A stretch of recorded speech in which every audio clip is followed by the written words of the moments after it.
Hello നമസ്കാരം. അങ്ങനെ കാത്തിരിപ്പിനുള്ളിൽ വർഷങ്ങൾക്ക് ശേഷം എന്ന ചിത്രത്തിന്റെ ആദ്യ പ്രതികരണം ഇപ്പോൾ ഇതാ കേരളത്തിലെ വിവിധ തിയേറ്ററുകളിൽ നിന്ന് പുറത്തു വന്നുകൊണ്ടിരിക്കുകയാണ്.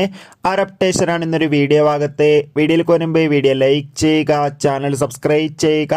ഈ വരുന്ന ഏപ്രിൽ മാസം ധാരാളം ചിത്രങ്ങൾ ഇനി OTT റിലീസ് ചെയ്യാൻ പോവുകയാണ്. നമ്മുടെ ചാനൽ ഭാഗം പരിശോധിച്ചാൽ നിങ്ങൾക്ക് കാണാൻ വേണ്ടി സാധിക്കും. വിനീത് ശ്രീനിവാസന്റെ സംവിധാനത്തിൽ പ്രണവ് മോഹൻലാൽ, ധ്യാൻ ശ്രീനിവാസ്, കല്യാണി, നീരജ് മാധവ്, അജു വർഗീസ്, ബേസിൽ ജോസഫ് എന്നൊക്കെ പ്രധാന കഥാപാത്രങ്ങളായെത്തി ഇന്ന് ഏപ്രിൽ 11-ാം തീയതി റിലീസ് ചെയ്ത ചിത്രമായിരുന്നു. വർഷങ്ങൾക്ക് ശേഷം എല്ലാ സിനിമാ പ്രേമികളും ഒരേപോലെയായിരുന്നു ചിത്രത്തിന്റെ റിലീസിനായി കാത്തിരുന്നത്.